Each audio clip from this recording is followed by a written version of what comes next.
오늘부터 사순절이 시작됩니다. 사순절은 예수님이 부활하시기 전 40여일간 우리의 몸과 마음을 거룩하게 하고 또 경건하게 지내는 그 기독교의 절기를 말합니다. 오늘이 바로 그 시작인 제의 수요일입니다. 제의 수요일이라 하면 특별히 목회자가 신자들에게 이마에 물에 적신 재를 발라서 십자가를 그어주는 그러한 의식을 합니다. 재를 몸에 바른다고 하는 것은 바로 회개와 슬픔의 표시를 말하는 것입니다. 더욱더 예수님 오심을 기다리며 예수님을 생각하며 우리 자신을 통 낮추고 참회의 자리로 나아가며 산다는 의미가 있습니다.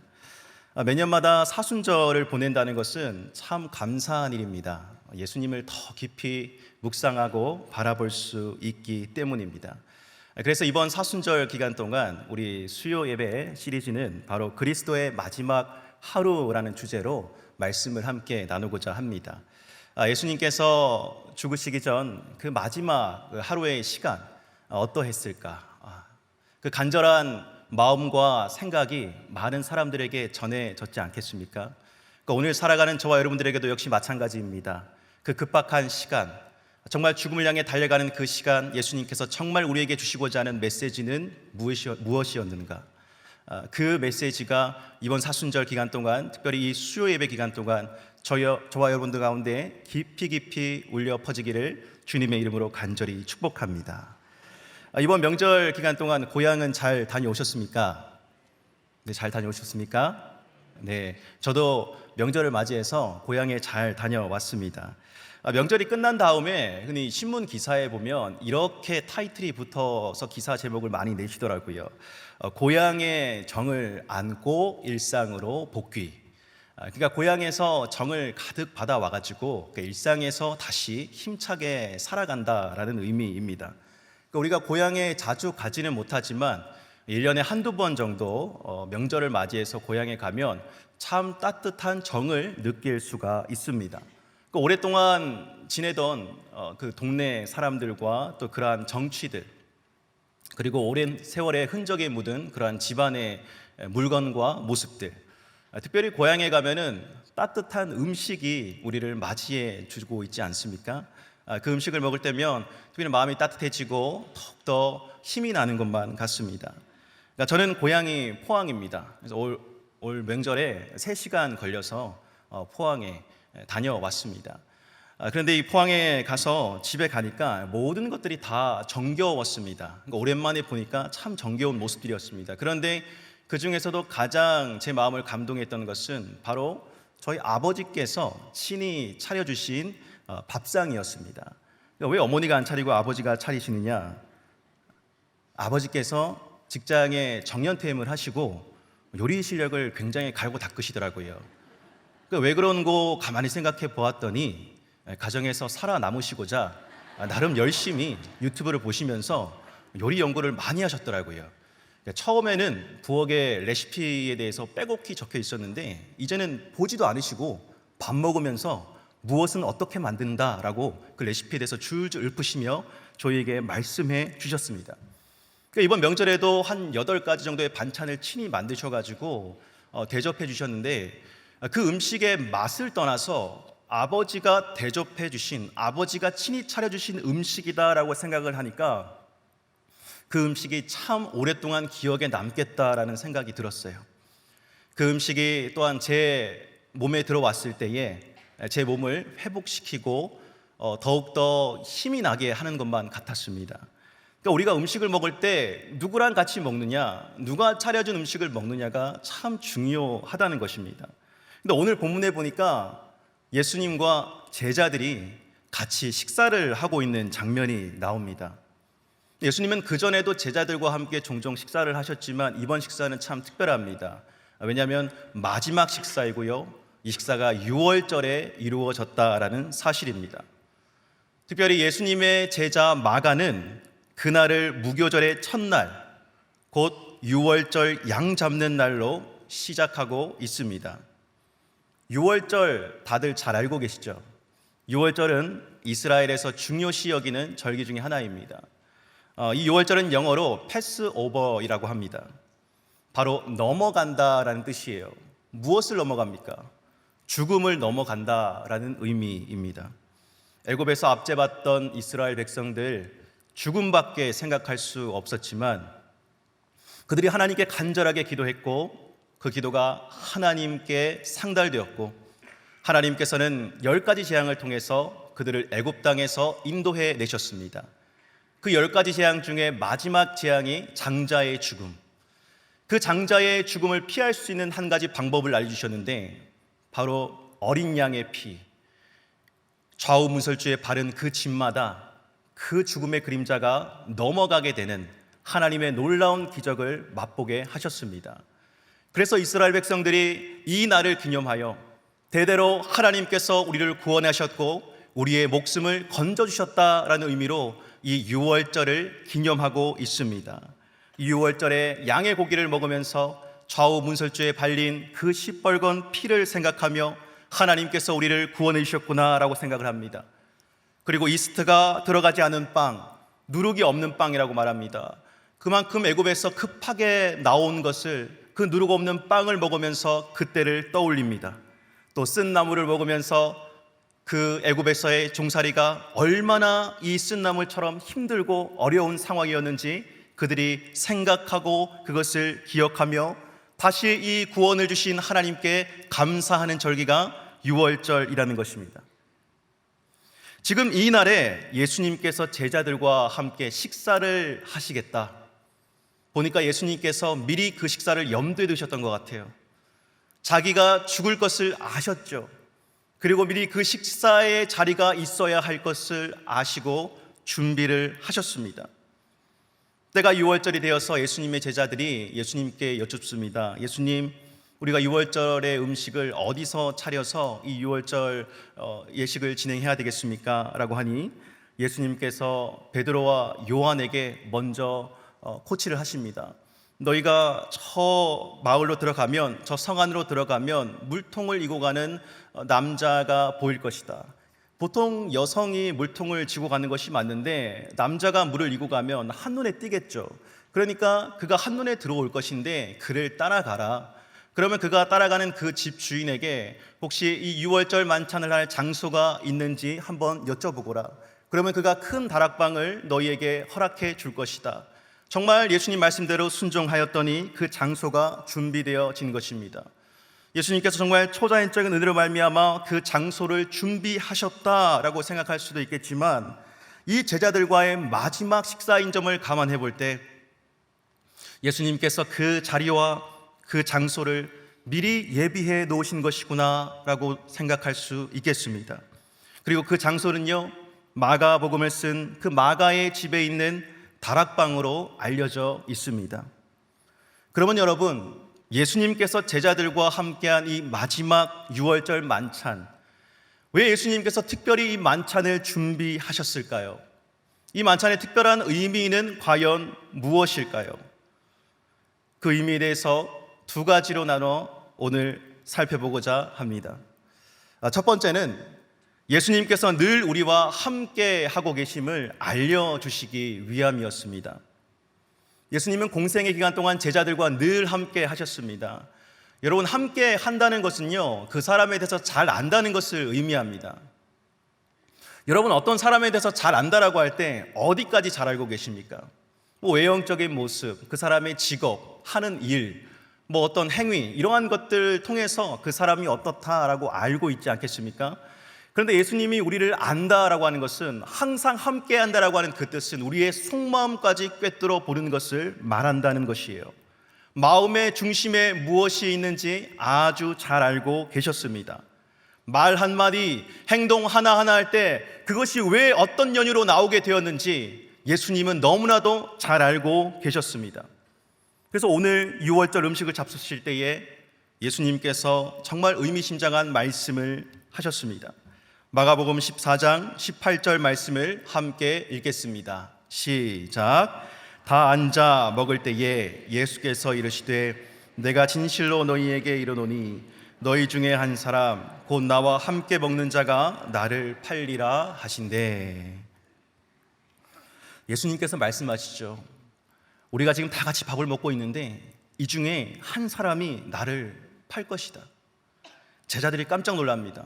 수군거려서 다들 자신의 마음을 확인시켜 줍니다. 나는 아니겠지요. 나는 아니겠지요. 라고 하면서 예수님께 이렇게 묻습니다. 그런데 여러분, 그 예수님의 말이 정말 그 마음속에 깊이 박혀온 한 사람이 있었으니 바로 가롯 유다라는 예수님의 제자였습니다. 그는 알고 있었습니다. 다른 사람은 다 모르는데 그는 알고 있었을 거예요. 예수님께서 그 말을 하는 의미가 무엇이었는지, 그 마음 가운데 깊은 울림이 있었고 또는 찔림이 있었을 것입니다. 그리고 그는 이렇게 생각했을 거예요. 아, 예수님 정말 다 알고 계시는구나. 예수님 정말 내 마음을 꿰뚫어 보고 계시는구나. 그런데 참 안타까운 것은 그것을 알고도 가룟 유다는 멈추지 않고 실제로 마음먹은 대로 행동해버렸다는 것입니다. 사랑하는 성도 여러분, 예수님은 오늘 저와 여러분들에게 참 관심이 많으십니다. 우리가 예배 자리에 나왔을 때 예수님은 우리의 겉모습을 보고, 우리가 이루어놓은 업적을 보고, 우리의 외형적인 모습을 보고 우리를 칭찬하거나 우리를 판단하지 않으십니다. 바로 우리의 마음의 중심을 꿰뚫어 보십니다. 사람들은 못 보는데 예수님은 그 마음을 계속해서 주목하고 계세요. 그리고 그 마음에 정말 버려야 될 것들이 있는지 보십니다. 하나님 보시기에 가증스러운 것들, 정말 우리의 영혼을 갉아먹는 그러한 죄악된 마음들, 은밀하게 행하는 그러한 죄악된 행동들과 습관들, 이러한 것을 예수님은 주목하시고 바라보고 계십니다. 마가복음 7장에 보면 바리새인과 서기관들이 예수님을 찾아와서 따지는 장면이 나오죠. 그 이유인즉슨 예수님의 제자들이 손을 씻지 않고 부정한 손으로 음식을 먹는 모습을 보면서 이 장로들의 전통을 따르지 않는다라고 하면서 그들을 비방하기 시작합니다. 그런데 예수님은 그러한 상황을 놓고 이렇게 말씀하시죠. 마가복음 7장 15절부터 16절까지 말씀에 이렇게 말씀하십니다. 우리 함께 읽어보겠습니다. 시작.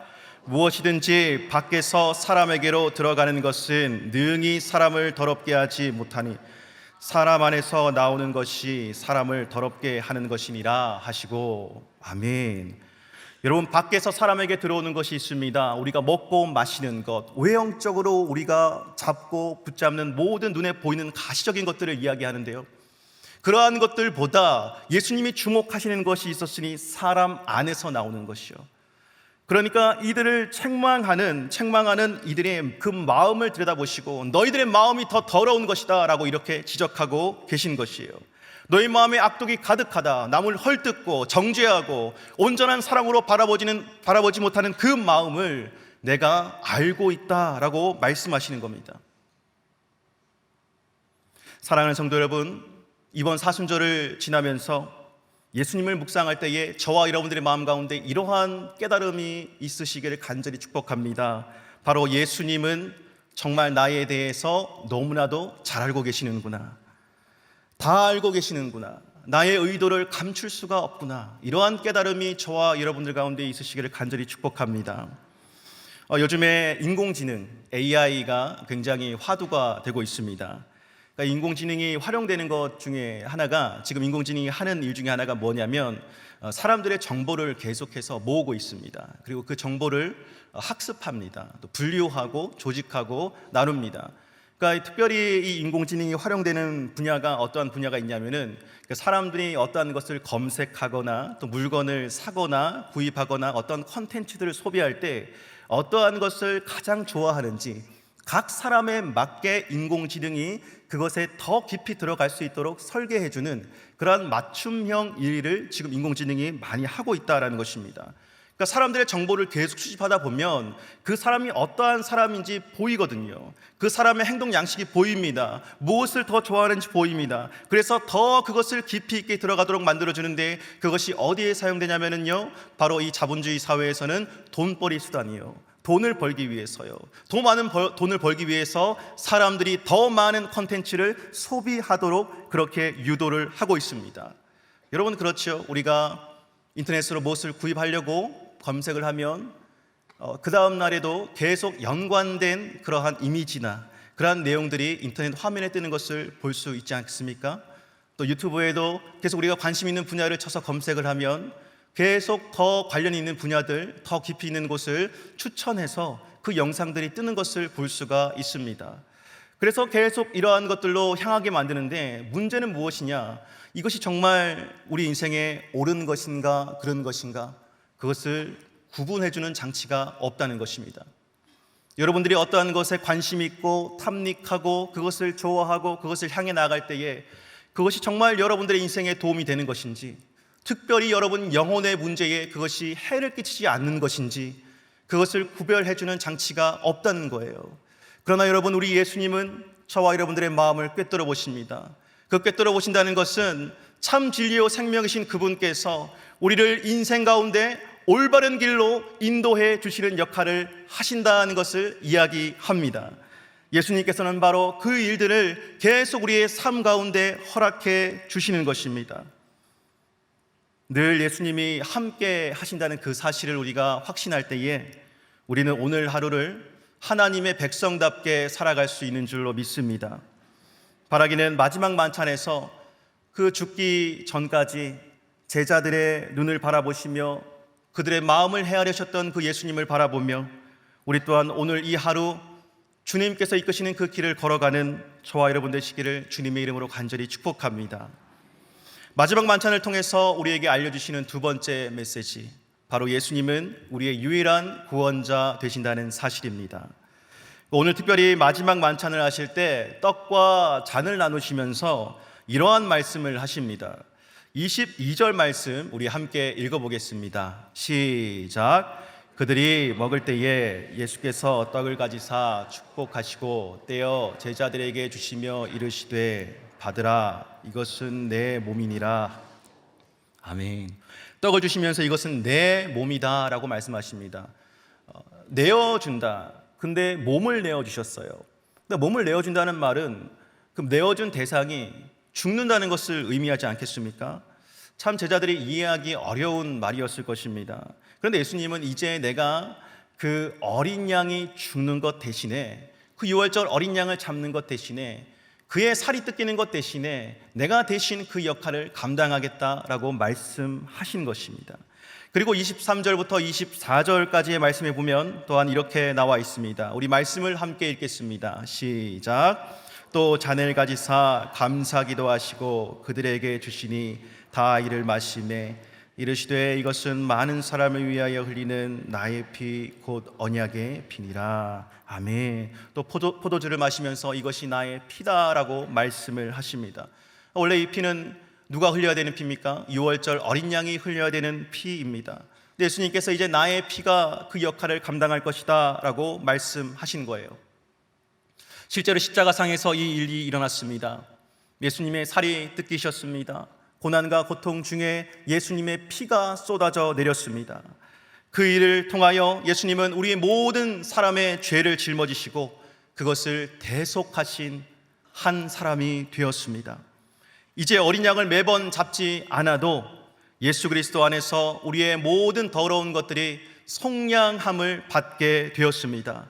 그것이 단번에 이루어짐으로 말미암아 지금 우리 모두에게도, 그리고 또 앞으로 올 모든 세대들에게도 예수 그리스도의 구원의 역사가 끊이지 않고 이루어진다라고 하는 사실입니다. 히브리서 기자는 히브리서 10장 10절 말씀에 이 사실을 이렇게 표현하고 있습니다. 이 뜻을 따라 예수 그리스도의 몸을 단번에 들이심으로 말미암아 우리가 거룩함을 얻었노라. 아멘. 하나님의 뜻에 따라 단번에 그 십자가를 지심으로 말미암아 우리가 어떻게 되었다고요? 거룩함을 입게 되었다라고 말합니다. 그것이 바로 예수 그리스도로 말미암아 우리의 앞길에 열린 구원의 길입니다. 사랑하는 성도 여러분, 이 의식이, 지금 예수님께서 하신 이 의식이 바로 우리가 교회에서 하고 있는 성찬식이라고 하는 것입니다. 이 예수님의 말씀에서 나온 그 예수님의 살과 피를 통해서 저와 여러분들이 구원받은 백성임을 기억하는 그 예식이 바로 성만찬인 것입니다. 우리가 왜 이 성만찬을 계속 반복해서 하는 것입니까? 왜 이 교회에서 그 의식을 반복해서 진행하는 것입니까? 바로 우리의 유일한 구원자이신 예수 그리스도를 잊지 않기 위해서입니다. 예수님을 기억하기 위해서, 놓치지 않기 위해서, 계속 이 교회가 붙잡아야 될 본질이 바로 예수 그리스도이기 때문에 그것을 붙잡고 살아가는 것입니다. 여러분, 죽을 뻔했는데 다시 살아나는 것보다 더 감사한 일이 어디 있겠습니까? 예수 그리스도로 말미암아 저와 여러분들의 인생에 가장 감사하는 일들이 일어나게 된 것입니다. 세상의 그 무엇도 우리를 구원할 수 없습니다. 잘해줄 수는 있습니다. 우리를 유익하게 할 수 있습니다. 그러나 우리의 생명을 살릴 수는 없습니다. 구원이라는 말은 살려준다, 새로운 생명을 불어넣는다라는 말입니다. 여러분, 이 구원의 뜻은요, 단순히 우리가 천국 백성 되었습니다라는 그 의미에만 머무는 것이 아니에요. 그 구원의 역사, 그 구원의 능력, 그 구원의 지혜가 오늘날 살아가는 저와 여러분들의 삶의 모든 자리 가운데 곳곳마다 임한다는 것을 의미하는 것입니다. 예수 그리스도의 이름으로 모든 막혔던 것들이 다시 풀려지게 되고 모든 어둠의 세력들이 떠나가게 되는 그러한 은혜가 저와 여러분들 가운데 임하게 되었다는 사실입니다. 이 세상의 모든 문제들을 파고 들어가 보면 그 근본 뿌리에는 항상 죄의 문제와 죽음의 문제가 있는 것을 보게 됩니다. 로마서 3장 23절 말씀은 이렇게 말하고 있죠. 모든 사람이 죄를 범하였음에 하나님의 영광에 이르지 못하더니. 본질상 진노의 자녀인 저와 여러분들이었습니다. 모든 사람이 죄를 범하였는데 하나님의 영광에 이르지 못했다고 해요. 이것이 왜 문제가 됐냐? 죄의 삭은 사망이기 때문입니다. 죄는 그냥 우리를 가만히 두지 아니하고 죽음으로 우리를 끌고 간다는 것입니다. 죄를 지은 사람은 계속해서 그 죄가 드러나지 않기 위해서 노심초사 그 마음을 졸이면서 그 마음의 두려움을 안고 살아가게 됩니다. 그 죄가 드러나면은 결국 그 죄를 가리우기 위해 자신의 목숨을 끊게 되는 것을 우리는 이 세상의 소식을 통하여 계속해서 접하게 됩니다. 사탄은 그 죄를 이용해서 저와 여러분들을 죽음의 자리로 이끌어 가고자 합니다. 그러나 예수 그리스도는 2000년 전에 이미 그 사실을 알고 계셨습니다. 저와 여러분들이 가는 단 모든 길마다 예수 그리스도의 보혈이 뿌려짐으로 말미암아 이미 그 악한 권세가 우리의 삶에 틈탈 수 없게 되었다는 것입니다. 모든 삶의 자리마다 예수 그리스도의 이름으로 우리는 이미 승리를 얻게 된 줄로 믿습니다. 이 사실을 믿으시는 저와 여러분 되시기를 주님의 이름으로 간절히 축복합니다. 사랑하는 성도 여러분, 예수님은 이렇게 마지막 만찬의 자리를 통해서 예수님이 늘 우리와 함께 하시고 또 예수님은 누구도 할 수 없는 구원의 길을 우리에게 열어주셨다라고 이렇게 말씀하셨습니다. 계속해서 저와 여러분들에게 함께 하시며 하늘의 생명을 공급해 주시는 줄로 믿습니다. 오늘 이제 사순절을 시작함으로 우리는 경건, 절제, 나눔, 회복 이 네 가지 주제로 우리 교회가 함께 또 이 40일 동안 이 하나님 예수님 안에서 더 깊은 묵상과 또 교제를 나누는 그러한 시간으로 나아갈 것입니다. 이 시간이 정말 은혜의 시간이 될 줄로 믿습니다. 정말 예수님 앞에 우리 자신을 내어놓는 그러한 뜻깊은 시간이 되시길 간절히 소망합니다. 존경받는 신학교 교수이자 학자로 살았던 헨리 나우엔이라는 분이 계십니다. 근데 이분이 쓴 책 중에 예수의 길이라는 책이 있습니다. 제가 오늘 말씀을 묵상하면서 그때 읽었던 이 책이 떠오르게 되었습니다. 특별히 좀 마음에 와닿은 구절들을 나누고자 하는데, 이 책이 어떤 책이냐? 1985년에 사순절 기간 동안에 이 헨리 나우엔이 한 교회에서 이 사순절의 강연, 사순절에 예수님을 깊이 묵상하면서 풀어냈던 그 6편의 강연을 엮은 책입니다. 근데 이 책에서 정말 마음에 와닿았던 구절 153페이지 보면요, 이런 말이 나와 있더라고요. 제가 한번 읽어보도록 하겠습니다. 우리와 함께 하시는 하나님은 구약에서 우리의 여정에서 동행하셨고 신약에서 성육신하여 우리와 함께 고난당하셨으며 이제 우리 숨결 속에 계신다. 우리는 하나님의 영을 호흡한다. 호흡보다 더 친밀한 교감을 상상할 수 있을까? 호흡은 워낙 몸에서 자연스러운 일이라 우리는 그것을 의식하지 않는다.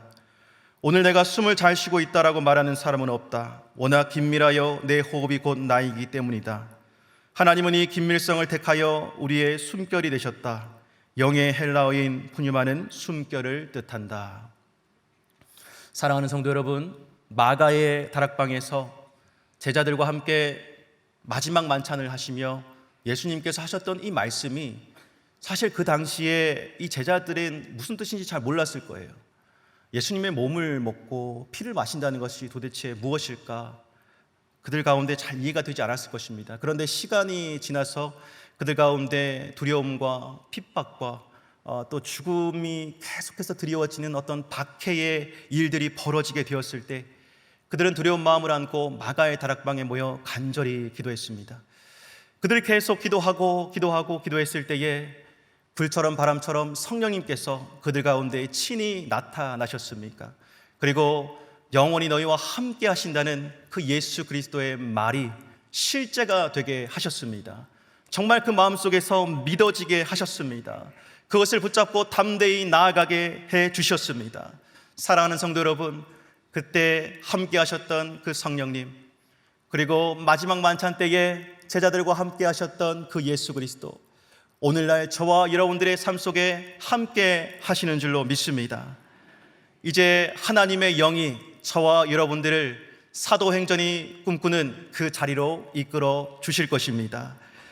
올 한 해 특별히 여러분 기대하시길 바랍니다. 하나님께서 우리 개인과 가정과 또 이 교회와 또 내가 일하는 곳과 그 터전 가운데 어떠한 꿈을 이루게 하실지, 하나님의 꿈을 꾸는 자들, 하나님의 영으로 하나님의 모든 일들을 힘있게 행하는 하나님의 거룩한 백성들이 될 줄로 믿습니다.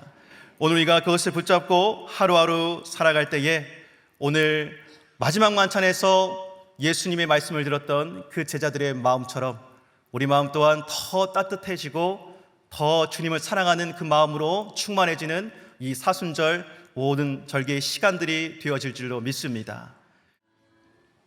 사랑이 많으신 아버지 하나님, 오늘 주님을 바라보며 우리가 함께 한 마음으로 예배 자리에 나아갔습니다. 아버지 하나님, 예수님께서 우리와 함께 하시며 예수님께서 우리를 구원하여 주셨고 영원토록 우리와 함께 하시며 힘과 능력을 공급해 주신다는 사실을 우리가 기억하게 하여 주시옵소서. 특별히 사순절의 기간 동안 깨어있길 원합니다. 성령으로 충만하길 원합니다.